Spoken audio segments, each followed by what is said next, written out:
Good day, Ruin here, and I want to talk about YEHUDI MENUHIN in this video, or as people in Israel might call him, YEHUDI MENUHIN. Anyway, what was it that went wrong with Menuhin? He was a born genius like Heifetz, and there's not that many. There's Paganini, Heifetz, Menuhin, maybe one or two more. I'll come to that, back to that, or I'll get to that in a moment. But Menuhin had an ethereal sound up to maybe age 18 or maybe his early 20s. Said that he sounded like an angel from heaven. Now, genius is when a child sounds better than most renowned adult players of the era. And I'll get back to that as well in a minute. So hold that point. Menuhin is said to have been a Heifetz fan in his early years, and is even said to have gone on a sabbatical to try to beat Heifetz at a piece. I have to double check which piece it was. Maybe it was the Motor Perpetuo. He went away for a long time to try and better Heifetz. There's a bit of competition there, I guess. But it would seem that he deteriorated early on, maybe in his late teens or early 20s, and I guess a lot of Menuhin fans will be perhaps upset at me saying that, and I've got nothing against Menuhin per se. I like his playing, but he just didn't seem to have the staying power throughout his career, like say other violinists, like say Heifetz, Grumio, and others. It's said that he might have been a bit lazy when it came to practicing scales. Now, all classical music is made of scales and arpeggios, so really the rigour of players like Heifetz and Perlman, for example, when it comes to playing scales, that's why they do it, because it keeps the technique right up there and crisp. So anyway, I'm a nobody. Don't on the subject. Let's look at what Henry Roth says about this. Now, let's face it. Let's face it.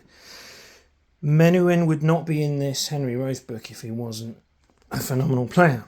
So that's beyond doubt. And if we look at what Roth says here about Menuhin's early years, it says, a true prodigy. What is a true prodigy or wunderkind? It is one who has the sound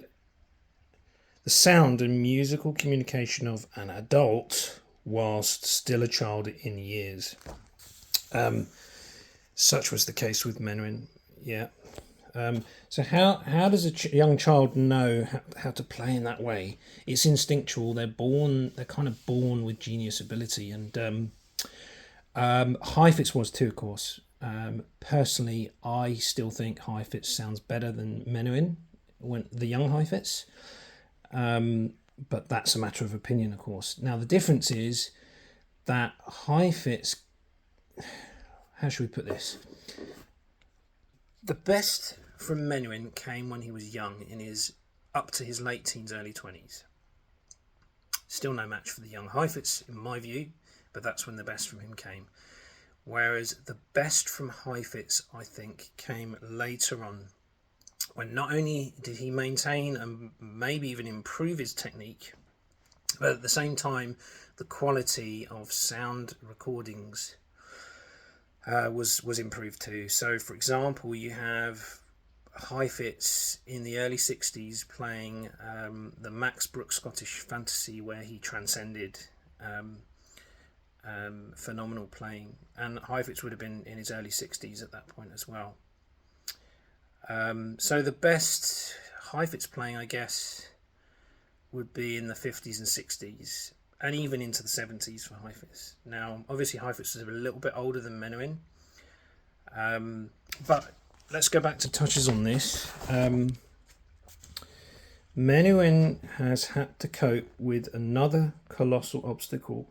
Not only has he had to survive the competition of other supreme performers like Heifetz, but he has had to contend with the most onerous rival of all, YEHUDI MENUHIN, and his early reputation. So what he's saying here is the older Menuhin was competing against the younger Menuhin. Not true with Heifetz. even though Heifetz arm got damaged on the attack on him in Israel, and he had to adapt his playing posture. Even so, the older Heifetz didn't have to compete with the younger Heifetz. He did survive the pressure of his violinistic competitors. If audience attendance, size of fees, and box office clout are any barometer, though his violinistic potential, in the opinion of many first-hand observers, has never been completely fulfilled, which is a sad statement in a way. Whatever happened to Menuhin? He was great, but Enescu ruined him. I don't know much about that. Menuhin also did some interesting things, right? I think he played with Ravi Shankar, and he dabbled in Scottish folk music and things like that, and I think that's kind of nice in a way, but critics of him would say he dabbled too much. Anyway, let's go now. Rob Cowan's book, the Guinness Classical 1000 Top 1000 Recordings of All Time by Rob Cowan from CD Masters and Radio 3, and this book is full of references to Heifetz. But in fairness, there are some pieces that Rob Cowan says Menuhin owns. So let's look at some examples. I bet you most of these will be early Menuhin, although there might be one or two exceptions. So page 22, the Edward Lalo Symphonie Espagnole. There you go, Yehudi Menuhin. First recorded the 5 movement of the score, which is good. People used to cut one of the movements out. But it is, this recording, Menuhin's still in his teens, right? Page 28. The Elgar, yeah. Yehudi Menuhin, conducted by the composer, which is quite cool, isn't it? And Menuhin was only 16. You see, again, early Menuhin. Here's perhaps an example of a later Menuhin definitive performance, the Ernest Bloch, which is interesting. Here on page 37 is perhaps where Menuhin has the edge on Heifetz, is Viola Concerto. I don't think Heifetz performed any viola works.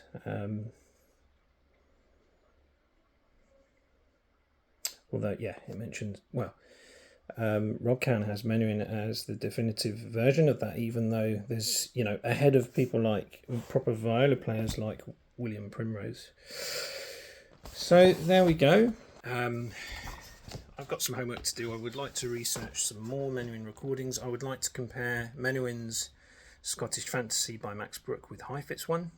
He definitely was a child prodigy, which is a rare thing. Not just a prodigy, rather, but a genius, which is a rare thing.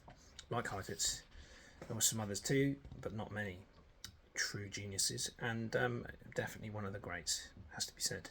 And I'm sorry if I've upset any Menuhin fans. Ciao.